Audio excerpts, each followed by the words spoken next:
nag-worry. Gusto ko nang bayaran. Guys, nag-worry si Kuya. Kasi hindi pa kami nakabayad ng tuition fee. Nag-worry siya baka hindi siya makakuha ng exam. Kasi hindi pa kompleto yung pera namin pambayad sa tuition fee. So sabi ko sa kanya, huwag siyang mag-aalala. Si mama niya, bahala. Ang kailangan niya lang gawin, ang in-explain ko kay Maria, ang kailangan niya lang gawin, mag-aaral siyang mabuti. At yung mga problema sa tuition fee at sa lahat ay pagtutulungan namin. At si mama, ang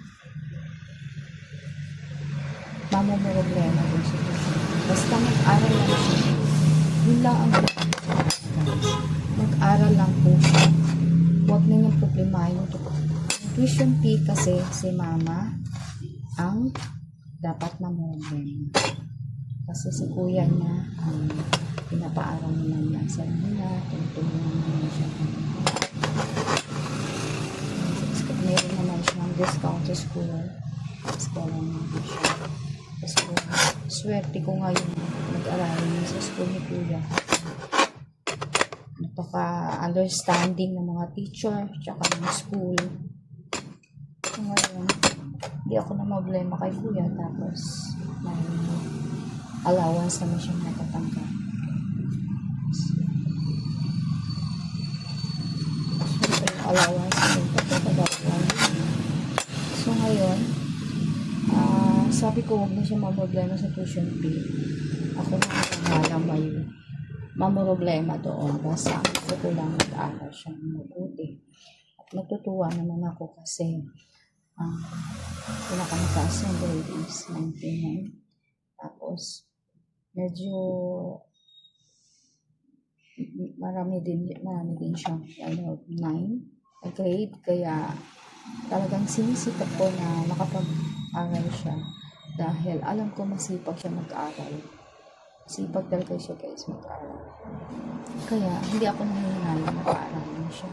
Sana naman yung mga kaya dyan na yung mga kayang paaralin ng magulang, katulad namin na hirap pa kami magpaaral ng mga anak namin.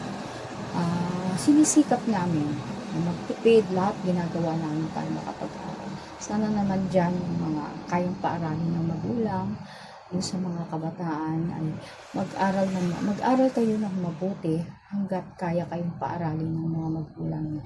Napakaswerte nyo kasi kaya kayong paaralin ng magulang nyo at hindi kayo nahihirapan sa pera. So, mag-aral po kayo ng mabuti.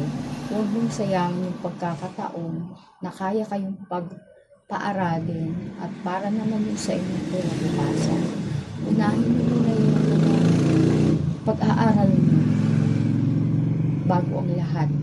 Kasi pagka-graduate nyo, pagkatapos nyo sa college, tsaka na kayo mag-enjoy kung ano ang gusto nyo. Kung ano ang gusto nyo for good. Kaya kayong paaralin, mag-aaral po.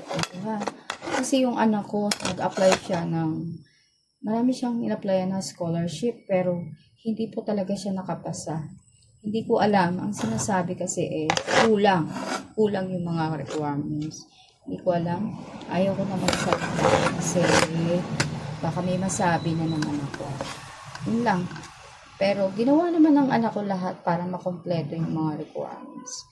Tapos sa iba naman, hindi siya nakapasa kasi sa math. Hirapan siya sa math. Kaya yun.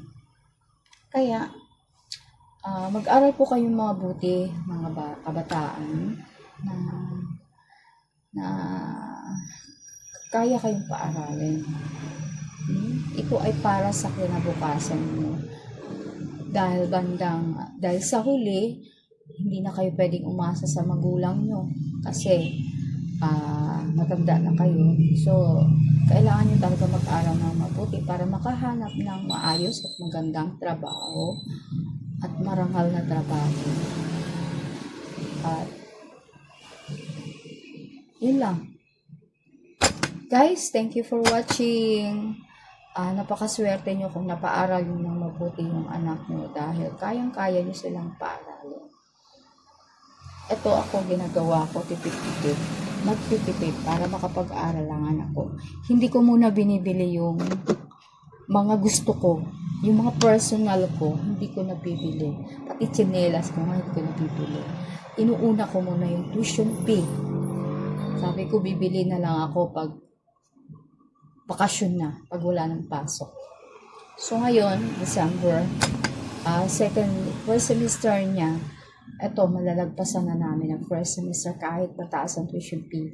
So ngayon, second semester, kailangan na naman ng tudong tipid at budget para makaipon sa tuition fee for second semester para matapos. Wish ko talaga matapos yung second semester hanggang sa 4 years course niya. Ang course niya kasi is multimedia.